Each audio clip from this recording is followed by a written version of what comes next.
The first time the sound appeared, it was so faint that Noman thought it came from outside. A soft dragging noise, like something heavy being pulled across concrete.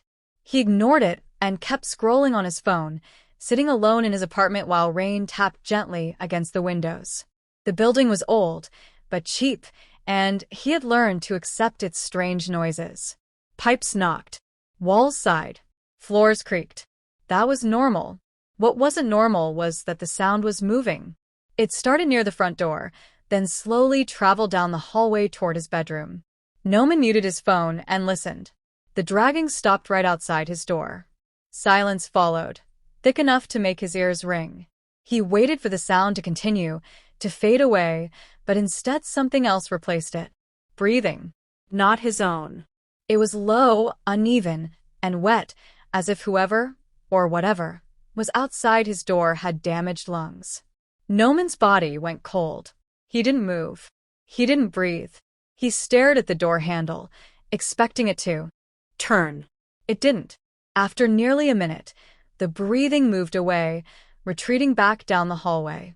The dragging sound followed it until it disappeared completely. When Noman finally opened his door, the hallway was empty. No footprints. No marks. Nothing. He told himself stress was playing tricks on him. The next night, the sound returned earlier. This time, the dragging began inside his bedroom. He woke up to it, eyes snapping open as something scraped slowly across the floor beside his bed. He couldn't see it, but he could feel its presence, heavy and close. His body refused to move. Fear pinned him down harder than any physical weight. The sound stopped beside his ear. The breathing returned, closer now, warm against his neck. A whisper followed, so quiet it felt like a thought instead of a sound. Don't turn around. Morning came like nothing had happened. No marks on the floor. No proof. But from that night on, Noman slept with his back pressed to the wall. The dragging sound never came again. But sometimes, when the room is completely silent, he still hears breathing behind him. A phone call that never should have connected. Aisha was driving home late after visiting a friend. The road was empty, stretching endlessly through darkness, her headlights cutting a narrow tunnel forward. At 12:08 a.m., her phone rang. Unknown number. She ignored it. It rang again. And again. Finally, annoyed, she answered. The line was quiet at first. No background noise. No breathing. Then a voice spoke. You shouldn't be here. Aisha frowned. Who is this? Silence. She hung up, heart beating faster. Her phone immediately rang again. Same number. This road doesn't like witnesses, the voice said, closer now, clearer. Aisha glanced at her mirrors. No cars behind her. No headlights ahead. I'm calling the police, she said, trying to sound brave. You already passed them, the voice replied. Her headlights flickered. Suddenly, she noticed something terrifying. The road signs were repeating. Same curve warning. Same damaged pole. Over and over. She was driving, but she wasn't going anywhere. The call disconnected. Her phone buzzed with a message. Look ahead. Aisha screamed. Something stood in the road. Tall. Too tall. Its limbs bent in places joints shouldn't exist. Its face was blurred, like it couldn't decide what shape to wear. She slammed the brakes. The car stopped inches away from it. The thing leaned forward, pressing its face against her windshield. Its mouth opened far wider than possible. You weren't supposed to answer. The car engine died. The lights went out. Aisha doesn't remember how she escaped. She was found hours later, sitting in her car on the shoulder of a completely different highway, miles away. Her phone was shattered. The call log showed dozens of missed calls from an unknown number, all made after she stopped answering. A house that was never quiet.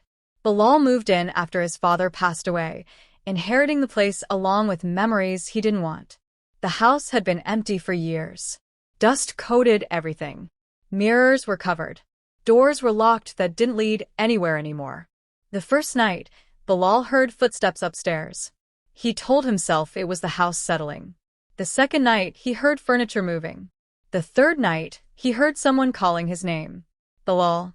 The voice sounded like his father. He stood frozen at the bottom of the stairs, staring into darkness. "Dad," he whispered. The calling stopped. In the morning, he found muddy footprints leading from the attic door to the top of the stairs. They were barefoot. Too long. Too narrow. That night, Bilal slept with the lights on. At 3 a.m., the attic door creaked open by itself. Something heavy moved above him. The ceiling groaned with each step. Then came the sound of crying. Not loud.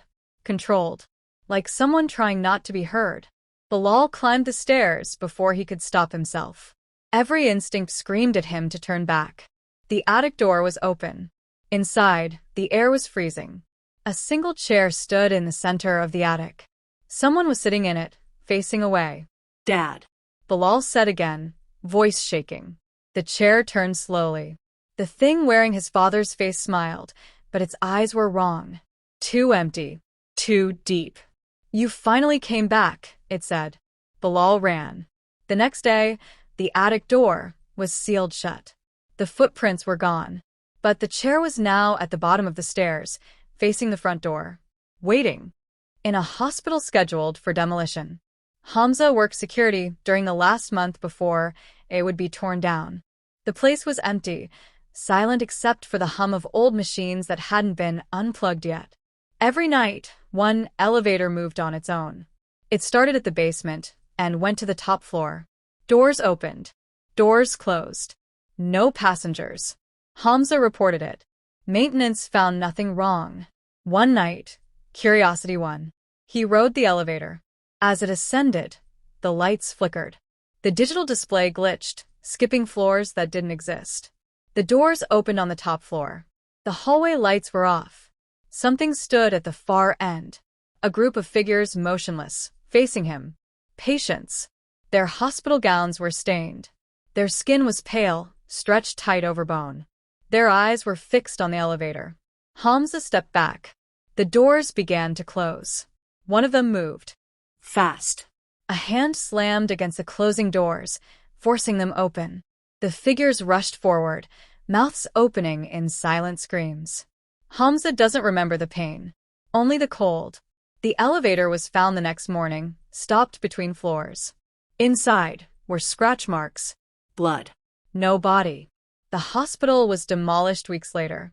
Sometimes, nearby residents report an elevator sound late at night, echoing from an empty lot.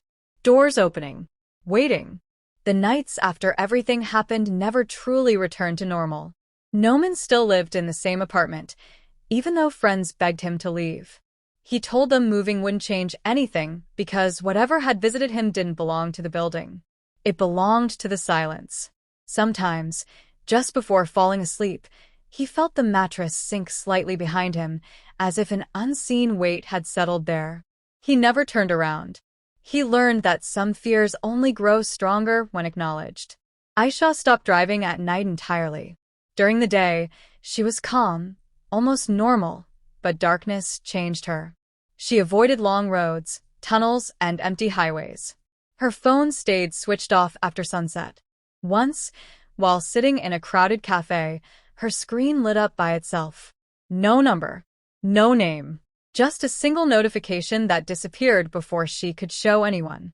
From that moment on, she knew the road had not let her go. It was only waiting. Bilal eventually sold the house, far below its value. The new owners claimed the attic was sealed and empty, yet they complained about a chair that kept appearing in different rooms. Always facing doorways. Always positioned as if someone had just stood up from it. Bilal never told them the truth. Some warnings sound like madness, and he didn't want the house to remember him again. As for the hospital, the empty land where it once stood feels wrong to those who pass by late at night. People describe hearing a soft mechanical hum beneath their feet, followed by a distant chime. A few swear they have seen doors opening to nothing, light spilling onto dirt and broken concrete. No one stays long enough to investigate. What connects these stories is not the places or the people, or even the events themselves. It is the feeling they leave behind. The certainty that something noticed them. Something patient. something that does not rush. These were not monsters chasing screams or shadows hiding in corners. They were watchers, listeners, waiting for small mistakes. A door left open, a call answered, a name spoken into the dark.